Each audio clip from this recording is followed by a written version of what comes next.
Hello dear subscriber. मैं आपका वर्मा महेंद्र एक बार फिर से हर्षिला चैनल में स्वागत करता हूं। जैसे कि आप लोग देख रहे हैं, आज का पार्ट जो है हमारा संत दाता मेकरण, जो कि हमारा पार्ट 13 है। और हम पहले चर्चा कर लेते हैं अपने पिछले क्वेश्चन की, जो कि कल मैंने पूछा था। वो था, पथ की पहचान कविता के कवि का नाम क्या था। तो उसका जो करेक्ट आंसर है वो है डॉक्टर हरिवंश राय बच्चन। ठीक है। आज का क्वेश्चन कुछ आपकी स्क्रीन पर इस तरह से है। आपको कमेंट सेक्शन में कमेंट करना है कि इसका करेक्ट आंसर क्या होगा। और जान लेते हैं पिछले चैप्टर के बारे में, जो कि कल हमने जाना था, जो कि हमारा था पाठ 12, जो कि हमने उसको अच्छी तरह जाना था। और उसमें जो 7 लोग थे, जो कि एक चलने की बात करते हैं पर्वत के ऊपर, जो कि पर्वत था, आप लोग जानते हैं, काली मांजारू, जिस पे उन्होंने चढ़ने का निश्चय किया था, जो कि थोड़ा कठिन था, पर उनको संभव जैसा लग रहा था। तो पब्लिक क्या कहती थी कि पब्लिक कहती थी आप ये नहीं कर सकते, आप तो वैसे भी अंधे हो और आप लोगों को लकड़ी के सहारा की ज़रूरत पड़ती है, तो आप इतने बड़े पर्वत पर कैसे चढ़ोगे। पर अंत तक उन्होंने उसको चढ़ के दिखाया और एक नया भविष्य रच कर दिखाया। अब बात करते हैं पाठ 13, संत दाता मेकरण। साधु तो चलता भला, यह कविता भारत के संत पुरुषों के कारण ही प्रसिद्ध हुई है। जो स्वार्थ मोह माया को छोड़कर समा समा के लिए स्वयं को समर्पित करता है, उसे संत कहा जाता है। यह भावना उन्हीं में विकसित होती है जो अनाकस्त होकर ईश्वर की साधना और समाज सेवा में लग जाते हैं। भारत में साधु संतों की लंबी परंपरा है। ये संत रूढ़ियों को तोड़कर आत्मविश्वास के साथ व्यापक समाज के उद्यतन के लिए घर परिवार का भी त्याग कर देते हैं। कच्छ सौराष्ट्र में एक ऐसे ही संत हैं दादा मेकरण। दादा मेकरण ने अन्य साधु संतों की तरह आध्यात्मिक विकास तो किया ही है, समाज सेवा का उत्तम उदाहरण प्रस्तुत किया है। उन्होंने कुछ उन्होंने कच्छ के रेगिस्तान की कठिन यात्रा करने वाले भूखे प्यासे मुसाफिरों की सेवा की। अपनी इस भावना को उन्हें इस प्रकार व्यक्त किया है। सूरवीर अरुसंत को वन में नहीं रहना, जन सेवा के साथ में राम भजन करना। मतलब कहने का मतलब क्या है, ये रेगिस्तान, मतलब कच्छ के रेगिस्तान में जो भी मतलब भूखे प्यासे मुसाफिर आते थे, उनकी ये सेवा में लग जाते थे। और संत की कहें तो परिभाषा क्या होती है, जो स्वार्थ मोह माया को छोड़कर समा के लिए स्वयं को समर्पित कर देता है, उसे हम संत कहते हैं। दाता मेकर्ण का जन्म कच्छ के एक गांव खोमड़ी में क्षत्रिय राजपूत भट्टी परिवार में सन 1664 संवत 1723 को हुआ था। उनको पिता हरदोली जी काफ़ी सुखी संपन्न थे। उनके पास अच्छी खेतीबाड़ी और पशुधन था। माता पाम्बा परोपकारी स्वभाव की गृहिणी थी। उनके यहाँ आने वाले अतिथियों और मुसाफिरों का अच्छा सत्कार होता था। इस परोपकारी दंपति की परवरिश और परिवार के भक्तिमय वातावरण में मेकरण का जन्म हुआ। उनका मूल नाम मेकाजी था। इनके छोटे भाई पतोजी थे। बचपन में ही जिनका झुकाव इस्लाम की ओर था। बाल्यकाल में ही पतोजी ने घर छोड़ दिया और सिंध प्रदेश, मतलब हाल में पाकिस्तान का क्षेत्र, की यात्रा की। सूफी संतों के प्रभाव के कारण इस पंथ में जुड़ गए और पीर पतंग शाह के नाम से प्रसिद्ध हो गए। मतलब जो इनके कहें तो जो इनके भाई थे, उन्होंने क्या किया, इस्लाम की तरफ अपना रुख मोड़ लिया था। ठीक है। और इन्होंने भी अपनी बाल्य कला के कारण इन्होंने सब घर वर सब छोड़ दिया और आगे चल दिए। मेका जी का बचपन साधारण बालक की तरह, उनका किसी विशेष धर्म संप्रदाय की ओर झुकाव नहीं था, लेकिन वे अपनी प्रवृत्तियाँ और कार्य को एकाग्रचित्त से और उत्साह से करते थे। युवावस्था में एक घटना ने उनके जीवन की दिशा निश्चित कर दी। पिता ने घर के कुछ हिस्से का निर्माण आरंभ करवाया था। खुदाई करते हुए जमीन से साधु संतों के काम आने वाली सामग्री निकली। उनके पिता ने घर में उसे संभाल कर रखा, जिससे किसी साधु सन्यासी को दिया जा सके। घर में रखी सामग्री को मेका जी ध्यान से देखते थे। धीरे धीरे उनके मन में दबी हुई वैराग्य भावना उठ खड़ी हुई और एक रात परिवार के किसी भी सदस्य से कहे बिना आशापुरा माता के मठ पहुंच गए। मठ के अध्यक्ष गंगा राजा कापड़ी से दीक्षा के लिए आग्रह किया। किशोर अवस्था को देखकर अध्यक्ष ने इसके लिए मना किया। माता पिता ने भी समझाया, लेकिन मेकानी की दृढ़ता को देखकर अनुमति दी। महंत गंगा राजा ने उन्हें दीक्षा दी और नाम दिया मेकर्ण। मेकर्ण ने तपस्या के लिए गिरनार जाने का संकल्प किया।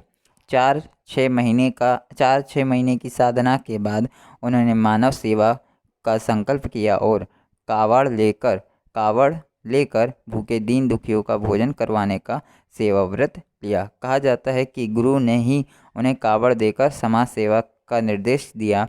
मेकर्ण दादा ने लिखा है, गुरु अपनी कावड़ लई मेका जी को दीन, खाओ खिलाओ खलक को लोट मांगी लवलीन। दादा मेकर्ण ने एक संकल्प यह भी लिया कि समाज सेवा के लिए जिस आश्रम की स्थापना करेंगे उसमें 12 वर्ष तक अधिक नहीं रहेंगे।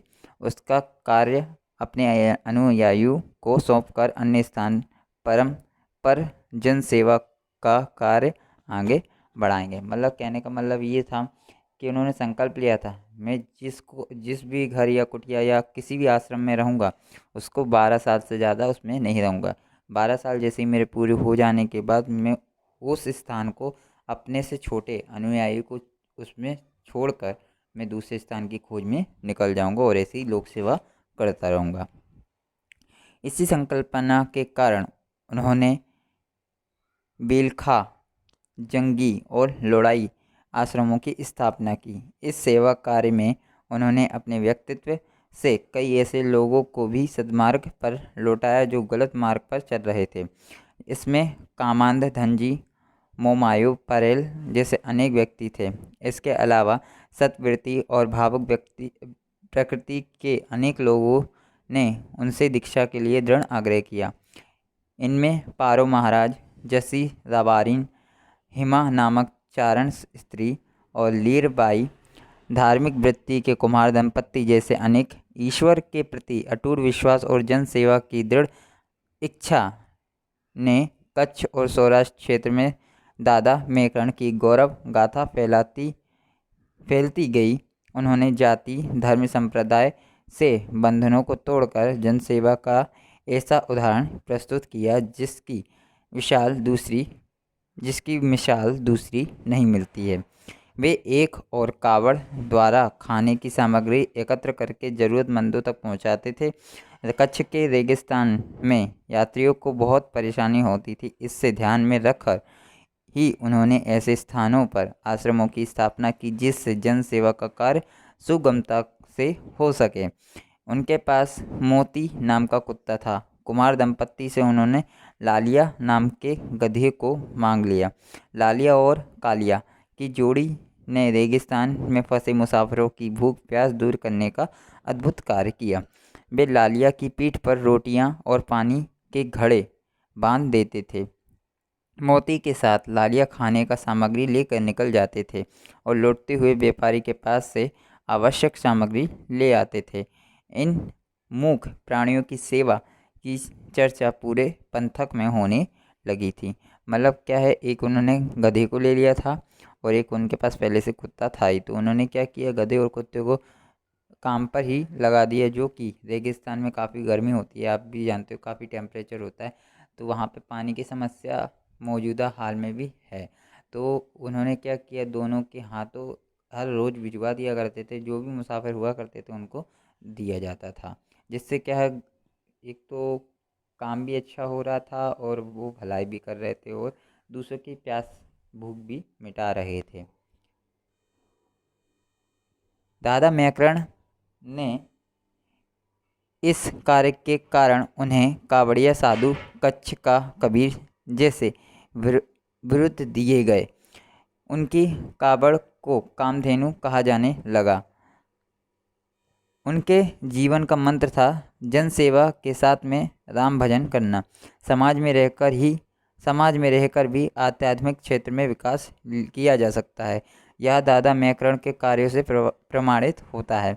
प्रसिद्धि मिलने पर उनके साथ कई चमत्कारिक प्रसंग जुड़ गए थे। नदी के पट में गाय चराने वाले बालकों का बाढ़ से बचाव, महंत गंगाराज की घोड़ियों का चोर से वापस लाना, त्रिशूल गाड़ कर पानी निकालना जैसी जनश्रुतियाँ प्रचलित हैं। इनके बीच से उनका समाज सेवा और आध्यात्मिक के प्रति समर्पण ही लक्षित होता है। मतलब जो ये काफ़ी संत थे, इन्होंने काफ़ी अच्छे कार्य किए। मतलब त्रिशूल गाड़ कर पानी की कमी को पूरा कर दिया था, और जो घोड़ियों की चोर से वापस लाना, इन्होंने ऐसे कार्य किए थे। उन्होंने अपनी वाणी को कच्छी, हिंदी और गुजराती में व्यक्त किया गया है। साखी मतलब दोहो और गीत उन्होंने लिखे हैं, जिनमें अपने अनुयायियों को संदेश दिया है। ईश्वर समाधि का निर्णय लिया। इस निर्णय ने उनके पंथकों में शौक फैला दिया, लेकिन अंतिम उपदेश से उन्होंने भाविकों में आनंद का भाव पैदा किया, और सन 1729 को उन्होंने समाधि ले ली। उन्हें रेगिस्तान में लहराता करुणा का समुद्र उचित ही कहा गया है। मतलब उन्होंने 1729 में उन्होंने समाधि ले ली थी, और ऐसे ही ये कामकाज करते रहे, और इनके अनुयायी भी थे, उनका सपोर्ट में रहे। आप लोगों को वीडियो कैसा लगा प्लीज़ कमेंट सेक्शन में ज़रूर बताएं, और जो आज का क्वेश्चन मैंने पूछा है उसको भी कमेंट में ज़रूर आंसर करें कि उसका करेक्ट आंसर क्या हो सकता है। अगर आपको वीडियो अच्छा लगा हो तो प्लीज़ लाइक कीजिए और शेयर कीजिए, और चैनल को सब्सक्राइब कीजिए। बने रहिए मेरे चैनल के साथ। Thank you everyone.